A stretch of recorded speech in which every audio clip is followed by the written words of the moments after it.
Hello everyone, welcome to my channel. आज हम class 6 NCERT Hindi की पाठ्य पुस्तक वसंत के पाठ 9 को पढ़ेंगे, जिसका टॉपिक है टिकट एल्बम। अच्छा, पाठ को पढ़ने से पहले मैं थोड़ा सा आपसे कुछ डिस्कस करना चाहूँगी, जैसे कि आप लोगों को मतलब थोड़ा सा इस चैप्टर के बारे में आपको पहले ओरली बता देती हूँ, जिससे कि आपको नीचे पढ़ने में और इंटरेस्टिंग लगे चैप्टर। तो आपके जैसे आप लोगों को स्कूल से यूजुअली क्या होता है, आपको जब एग्ज़ाम टाइम होता है तो आपको एक्टिविटीज़ मिलती हैं बनाने के लिए, असाइनमेंट जिसे बोल सकते हैं आप लोग। तो जब आप लोग असाइनमेंट बना के लाते हैं तो सारे स्टूडेंट्स बहुत ही मेहनत करते हैं, है ना। तो जब आप असाइनमेंट लेकर आते हो तो टीचर्स आपकी काफ़ी तारीफ़ भी करते हैं कि आपका असाइनमेंट बहुत सुंदर है, आपने बहुत अच्छे से बनाया है। तो आपको अंदर से बहुत खुशी होती है ना। ऐसा ही होता है ना, क्योंकि जब हम मेहनत से किसी काम को करते हैं और उसकी प्रशंसा होती है तो हमें बहुत ही अच्छा लगता है, क्योंकि हमारी मेहनत सफल हुई सी लगती है हमें।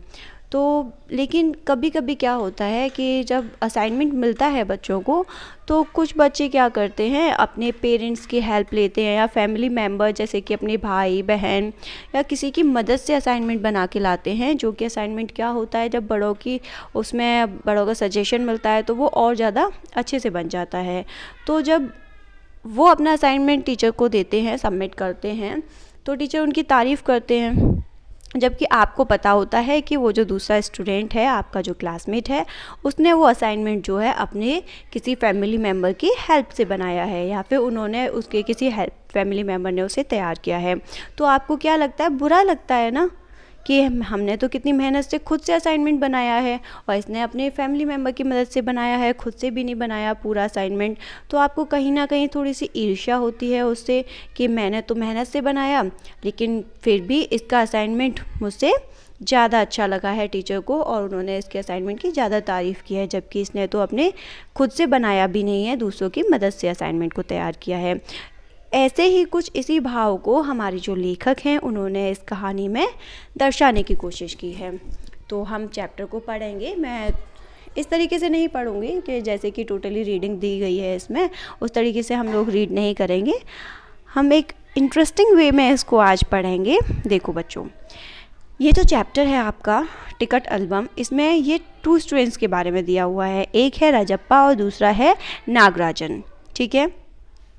तो नागराजन क्या है, अभी हमारे चैप्टर की शुरुआत ही हुई है। तो राजप्पा जो है ये एक बच्चा है जो कि जिसने एक टिकट एल्बम बनाई है। उसके पास एक एल्बम है। उसने क्या किया है, उस एल्बम में बहुत सारे टिकट्स को इकट्ठा किया है। बहुत सारे देशों के टिकट उसने इधर उधर से बहुत ही मेहनत के साथ इकट्ठे किए हैं और अपनी एल्बम में लगाए हैं। तो स्कूल में क्या था, पहले उसके जो क्लासमेट्स थे उन सभी को उसकी एल्बम देखना बहुत पसंद आता था। वो उन लोगों को बहुत अच्छी लगती थी उसकी एल्बम, और वो उसकी एल्बम को बहुत ही मज़े के साथ देखते और उसकी एल्बम की प्रशंसा करते थे।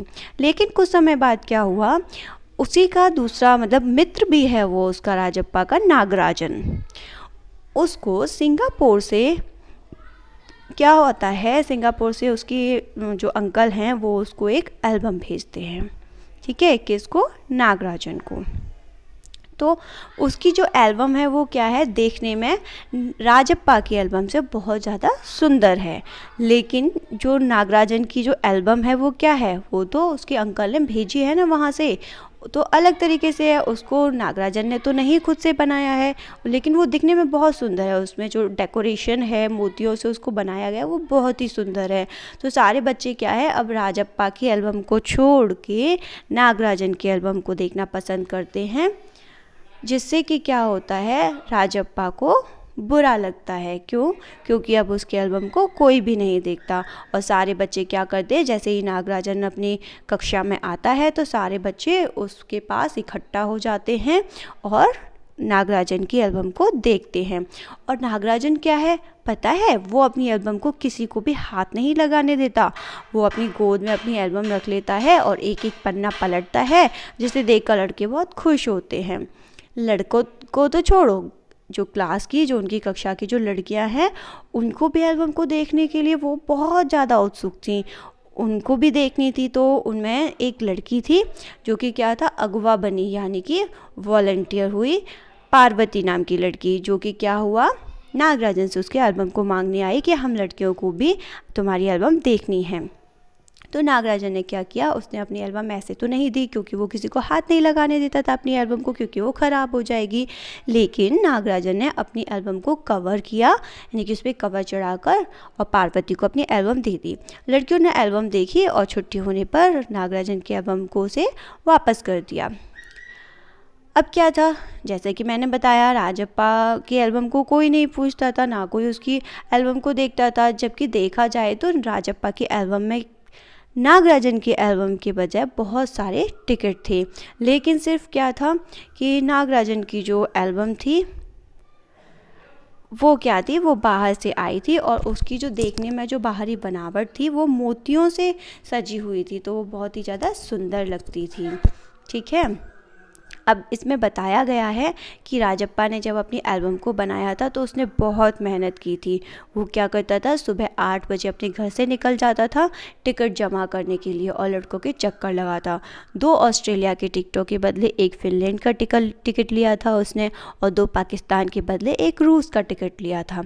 और जैसे ही वो शाम हो जाती वो घर लौटता, अपना बस्ता वस्ता एक साइड में पटकता, अम्मा से चबेना वगैरह जो भी उसे खाना होता लेकर अपनी निक्कर की पॉकेट में भर लेता और खड़े खड़े कॉफ़ी पीता और निकल जाता फिर से अपने दोस्तों के घर। और दोस्तों से क्या करता, फिर कनाडा का टिकट लेने पगडंडियों में होकर भागता चला जाता। मतलब राजप्पा ने, कहने का मतलब ये है कि उसने बहुत ज़्यादा मेहनत की थी अपनी उस एल्बम को बनाने के लिए, उसमें टिकट इकट्ठा करने के लिए। ठीक है, तो वो क्या करता, फिर उसे कोई भी नहीं उसकी एल्बम को देखता था, तो वो वही कहता था दूसरे लड़कों से कि जो ये बहुत ज़्यादा घमंडी हो गया है। कौन, नागराजन के लिए कहता हूँ कि वो बहुत ज़्यादा घमंडी हो गया है। तो अभी क्या है, आगे इसमें बताते हैं कि अब क्या करते, लड़के क्या करते थे, उन दोनों की जो एल्बम थी उसकी तुलना करने लगते एक दूसरे से। तो उनमें से एक लड़का था जो कि उस एल्बम को देख रहा था। ठीक है, उसी का क्लासमेट है ये, किसका, राजप्पा और नागराजन का क्लासमेट है। जब राजप्पा उससे कह रहा था नागराजन के लिए कि घमंडी कहीं का, फिर उसने तीखा सा जवाब दिया, तुम्हारे घर में जो प्यारी सी बच्ची है ना उसे दे दो ना 30 रुपये में। सारे लड़के ठाका मारकर उस पर हंस पड़े थे, पर अब कोई उसके एल्बम की बात तक नहीं करता। और तो और अब सब उसके एल्बम की तुलना नागराजन के एल्बम से करने लगे थे। और राजप्पा का एल्बम, सभी लड़के क्या कहते, राजप्पा से कहते कि तुम्हारा एल्बम तो फिसड्डी है। इस पे क्या होता, राजप्पा को कभी कभी क्या करता, जब सारे लड़के उसकी एल्बम को देखते थे तो राजप्पा के मन में भी उसकी एल्बम को देखने की इच्छा होती कि आखिर नागराजन की एल्बम में क्या है। तो वो कभी कभी क्या करता था, अपनी आंखों को नीची करके जब दूसरे लड़के नागराजन की एल्बम को देख रहे होते थे तो वो भी थोड़ा सा चुपके चुपके से उसकी एल्बम को देख लेता और मन ही मन कहता कि सचमुच नागराजन का एल्बम तो बेहद प्यारा था। पर राजप्पा जितने टिकट नागराजन की एल्बम में नहीं थे। सच बात तो यही है कि राजप्पा की एल्बम में टिकट नागराजन की एल्बम से ज़्यादा लगे हुए थे। लेकिन उसकी एल्बम में क्या था, जो नागराजन की एल्बम बच्चों को अट्रैक्ट करती थी अपनी तरफ, वो इसलिए करती थी क्योंकि नागराजन की जो एल्बम का जो फर्स्ट पेज था, यानी कि जो फ्रंट पेज था, उसमें मोतियों से अक्षर जड़े हुए थे, जिसमें उसके मामा ने लिखकर भेजा था AM नागराजन। उसके मामा ने सिंगापुर से उस एल्बम को भेजा था, तो उन्होंने उसमें लिखा था AM नागराजन। हम जो स्टार्टिंग में अंकल बोल रहे थे, हम उसके मामा के लिए ही अंकल बोल रहे थे, अंकल से उनको डिनोट किया गया था। तो AM नागराजन, और फिर उसके बाद उन्होंने नीचे एक इस तरीके से लिख कर भेजा था, इस एल्बम को चुराने वाला बेशर्म है, ऊपर लिखे नाम को कभी देखा है, यह एल्बम मेरा है जब तक घास हरी है और कमल लाल, सूरज जब तक पूर्व से उगे और पश्चिम में छिपे, उस अनंत काल तक के लिए यह एल्बम मेरा है रहेगा। अब ये जो उसके में लिखा हुआ था, लाइनें लिखी थी, लड़कों ने क्या किया, अपनी अपनी एल्बम में उन लाइनों को उतार लिया और लड़कियों ने झटपट अपनी कॉपी किताबों में उसको टीप लिया, यानी कि उसे कॉपी कर लिया। तो राजप्पा कहता कि तुम लोग ये नकल क्यों करते हो, नकलची कहीं की, जैसे उसके में लिखा है उसी की तरह तुम लोग लिखते हो। तो सब तो चुप रहे, लेकिन कृष्णन एक लड़का था उसकी क्लास का, उससे चुप नहीं रहा गया। उसने कहा कि जाजा तुम तो ईर्ष्यालु हो, जलते हो तुम नागराजन की एल्बम से। तो राजप्पा ने कहा कि मैं क्यों जलने लगा, जले तेरा खानदान, मेरा एल्बम उसके एल्बम से कहीं बड़ा है। तो जो कृष्णन था उसने उससे कहा कि अच्छा ठीक है, तो तुम एक काम करो, इंडोनेशिया का टिकट दिखा दो तुम अपनी एल्बम को। तो फिर राजप्पा ने कहा कि अच्छा ठीक है, मेरे पास इंडोनेशिया का टिकट नहीं है, तो क्या हुआ, कुछ मेरे एल्बम में भी ऐसे टिकट हैं जो कि नागराजन की एल्बम में नहीं हैं। तो कृष्णन चीखता है कि तुम्हारा एल्बम तो कूड़ा है, कूड़ा। अब उसके बाद क्या होता है कि राजप्पा को लगा कि अपने एल्बम के बारे में बातें करना फालतू है। उसने कितनी मेहनत और लगन से टिकट बटोरे हैं। सिंगापुर से आए इस एक पार्सल ने नागराजन को एक ही दिन में मशहूर कर दिया, पर दोनों में कितना अंतर है ये लड़के क्या समझेंगे। तो राजप्पा मन ही मन वैसे कुड़ रहा था, वो बहुत जेलस हो रहा था क्योंकि अब कोई भी उसके एल्बम को नहीं पूछता था। तो उसे क्या हुआ, वो अपने घर पर गया तो उसके मतलब सारे तेवर उसके बदले हुए से। अब वो ऐसे हो गया कि मतलब घर में ही रहने लगा, उसे लोगों से बात करना तक पसंद नहीं आ रहा था, किसी से बात नहीं करता था, कुछ नहीं, मतलब बहुत ज़्यादा परेशान होने लगा था।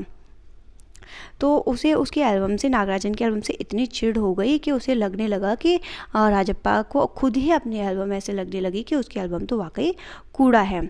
उस दिन शाम को उसने क्या तय किया कि वो नागराजन के घर जाएगा और अपने कुछ टिकट के बदले उसके कुछ टिकट उसकी एल्बम से ले लेगा, जैसा कि वो पहले भी करता था। अब क्या हुआ, राजप्पा उसके घर गया शाम को, नागराजन के घर पर गया। तो जब वो उसके घर पर पहुंचा, वो दोनों मित्र थे मतलब क्लासमेट्स थे, तो वो हमेशा एक दूसरे के घर जाया करते थे, तो उनके घर वाले भी उनको एक दूसरे को जानते थे, राजप्पा और नागराजन को। तो नागराजन तो नहीं मिला राजप्पा को, क्योंकि उस दिन क्या था, नागराजन बाहर गया हुआ था। तो वहाँ पर कौन मिला उसके घर पे, कामाक्षी जो कि नागराजन की बहन थी, वो राजप्पा को घर पर मिली। और राजप्पा जाकर नागराजन के रूम में बैठ गया। तो वहाँ भी जब राजप्पा पहुँचा तो कामाक्षी ने कहा कि भैया तो शहर गए हैं, तुमने भैया का एल्बम देखा है। अब वहाँ जाते ही उसको फिर से वही एल्बम वाली बात आ गई सामने। तो राजप्पा हेकड़ी में कहने लगा, हाँ बहुत सुंदर एल्बम है ना, सुना है स्कूल भर में किसी के पास भी इतना बड़ा एल्बम नहीं है। तुमसे किसने कहा, भैया ने। मतलब वो कह रही थी कि बहुत वही तारीफ़ कर रही थी उसके एल्बम की, नागराजन की। तो वो फिर से कुड़ गया, बहुत ज़्यादा जल गया। तो मतलब फिर उसने राजप्पा ने चिड़चिड़ाते हुए उससे कहा, बड़े से क्या मतलब है, आकार में बड़ा हुआ तो एल्बम बड़ा हो गया। लेकिन कामाक्षी की ये सारी बातें ज़्यादा समझ में नहीं आई और वो वहाँ से नीचे चली गई। राजप्पा क्या था, अभी जो मेज़ पर चीज़ें किताबें वगैरह रखी थी उनको टटोलने लगा, तभी उसके हाथ में क्या लगा, दराज के ताले की चाबी उसको दिखी। मतलब जो दराज थी जिसमें एल्बम रखी हुई थी नागराजन की, उसके ताले से वो टकरा गया। तो उसने क्या किया, झट से उसके मन में पता नहीं क्या खुरापात सी सूझी, उसने मेज़ पे जो चाबी रखी थी वो ढूंढ निकाली और उसकी दराज में से, नागराजन की दराज में से उसने एल्बम को उसके चुरा लिया और सीढ़ियों के पास जाकर देखा कि कोई है तो नहीं, और फिर जल्दी से दराज खोलकर एल्बम लेकर वहाँ से निकल गया। अब क्या था, उसने चोरी की थी तो उसका दिल तेज़ी से धड़क रहा था। एल्बम तो उसने कमीज के नीचे रख ली थी, छुपा ली थी, इसी तरीके से वो वहाँ से आ सकता था। अब वो जब सीधे अपने घर आ गया तो जाकर उसने अपनी पुस्तक की जो अलमारी थी उसके पास में अपनी एल्बम, उसकी नागराजन के एल्बम को छुपा दिया और बाहर जाकर झांका तो पूरा शरीर जैसे जलने लगा था, गला सूख रहा था, चेहरा तमतमाने लगा था। क्योंकि जब हम कोई गलत काम करते हैं तो इसी तरीके से चीज़ें होती हैं, हमें खुद से भी मतलब पता चलता है कि हम जो भी कर रहे हैं वो गलत कर रहे हैं, हमें ऐसा नहीं करना चाहिए। लेकिन वो इतना ज़्यादा ईर्ष्या उसके मन में आ गई थी कि वो पता नहीं, उसको खुद समझ नहीं आ रहा था कि राजप्पा कर क्या रहा है। उसके हाथ पाँव फूल रहे थे। तो उसके घर वाले भी उसकी ये हालत देखकर बहुत ज़्यादा परेशान हो गए थे कि आखिर ये लड़के को हो क्या गया है। अब क्या हुआ, पूरे मतलब जैसे ही शाम हुई पूरे शहर में ये बात फैल गई कि नागराजन का एल्बम खो गया है। तो अप्पू जो था, उनका एक फ्रेंड था जो अप्पू उसके नागराजन के साथ शहर गया था, वो राजप्पा के पास आया। उसने राजप्पा से कहा कि तुम्हें पता है शहर भर में ये बात फैली हुई है कि नागराजन का एल्बम खो गया है, और मैंने सुना है कि तुम ही उसके घर गए थे, उसकी बहन ने, कामाक्षी ने बताया। तो फिर राजप्पा चुप रहा, वो उसमें क्या कहता, कुछ भी नहीं कह सका। और उसने इसी तरीके से बात को थोड़ा सा टालते हुए उसको, अप्पू को अपने घर से भेज दिया, वहाँ से उसने उसे टाल दिया। अब क्या हुआ, उसने रात को सोने की बहुत कोशिश कर रहा था लेकिन उसको नींद नहीं आ रही थी और उसने एल्बम को क्या किया था, नागराजन के एल्बम को अपने तकिए के नीचे रख कर सो गया। जब सुबह हुई तो अप्पू दोबारा उसके घर पर आया। उसने फिर उससे पूछा कि तुम ही उसके घर पर गए थे। तो राजप्पा का क्या हुआ, उसकी सांसें जैसे ऊपर की ऊपर और नीचे की नीचे रह गई। उसने फिर भी क्या किया, नहीं मैं अपना अपना सिर हिला दिया, जो कि मतलब उसने इस तरीके से किया कि उसे जो समझना है वो समझ ली। तो उसके बाद क्या होता है, राजप्पा चुप रहता है और फिर अप्पू कहता है कि तुम्हें पता है उसके जो पापा हैं वो डीएसपी के, नागराजन के पापा डीएसपी के दफ्तर में काम करते हैं। अब वो पलक झपक दें तो पुलिस की सारी फौज हाजिर हो जाएगी नागराजन के घर पे। अब जैसे अप्पू ने ये बात कहकर आग में घी डाल दिया था। अब अप्पू का भाई इतनी देर में उसे ढूंढता हुआ राजप्पा के घर आ गया और अप्पू उसके साथ चला गया, अपने भाई के साथ अपने घर चला गया। राजप्पा के पापा दफ्तर चले गए, बाहर का किवाड़ बनता। राजप्पा अभी तक बिस्तर पर बैठा हुआ था। आधा घंटा गुजर गया और वह उसी तरह बैठा रहा। तभी बाहर की साका खटकी। पुलिस, राजप्पा बुदबुदाया। राजप्पा को लग रहा था कि पुलिस उसके घर आ गई है। भीतर से साकर लगी थी तो राजप्पा ने क्या किया, उसकी जो माँ थी वो अंगीठी जला रखी थी उन्होंने, और वो वहाँ से कह रही थी कि ये कौन इतनी देर से किवाड़ों को खटखटा रहा है, राजप्पा तुम जाकर देखते क्यों नहीं। अब माँ अंगीठी के पास नहीं थी तो आंखें बचाकर राजप्पा ने क्या किया, एल्बम को ले जाकर अंगीठी में डाल दिया, जिससे एल्बम क्या हुई, धीरे धीरे जलने लगी। अब भीतर से फिर अम्मा चिल्लाई कि जाकर देखते क्यों नहीं कि कौन है वहाँ दरवाजे पे। तो राजप्पा ने क्या किया, जल्दी से बाथरूम में घुस गया, दरवाज़ा बंद कर लिया। अम्मा ने अंगीठी पर गर्म पानी की जो देगची चला रखी थी उसकी वजह से धीरे धीरे जो एल्बम थी वो जल गई। अंगीठी ने एल्बम को जला डाला। इतने प्यारे टिकट थे उसमें कि राजप्पा को खुद ही सोचकर अब जैसे जैसे एल्बम जल रही थी राजप्पा को खुद ही आंसू आए जा रहे थे। तभी अम्मा ने फिर से आवाज़ दी उसको, नागराजन जल्दी से आ जा, नहाकर नागराजन तुझे ढूंढता हुआ आया है। राजप्पा बाहर निकला, उसने निकर उतार दिया, गीला तौलिया लपेट कर बाहर आ गया। उसने देखा तो नागराजन कुर्सी पर बैठा हुआ था। उसे देखते ही बोला, मेरा एल्बम खो गया है यार। मतलब नागराजन बहुत ज़्यादा परेशान था, उसके फेस से दिख रहा था कि वो बहुत ज़्यादा, उसका चेहरा उतरा हुआ था और वो बहुत मायूस था। तो उसने कहा, राजप्पा ने कहा, कहाँ रखा था तुमने। तो नागराजन बोला, शायद दराज में, शहर से लौटा तो गायब। नागराजन के आंसू में आंसू आ गए। राजप्पा से चेहरा बचाकर उसने आंखें पोंछ ली। तो राजप्पा ने उसे कहा, तू रो मत यार। वह फफक कर और ज़्यादा रोने लगा। फफक पड़ा नागराजन। तो राजप्पा नीचे गया झट से और 1 मिनट में ऊपर आया और उसने अपना एल्बम नागराजन के हाथों में रखा कि लो यह रहा मेरा एल्बम, तुम इसे रख लो। तो मतलब उसकी समझ में नहीं आया नागराजन की मैं कि वो ऐसा क्यों कर रहा है। तो राजप्पा ने बार बार कहा कि ये लो तुम मेरा एल्बम तुम रख लो, ठीक है, और अब तुम रो नहीं। तो नागराजन को समझ नहीं आया कि ये कैसा चमत्कार है। तो बार बार जब राजप्पा ऐसा कहता रहा तो उसका गला भर आया।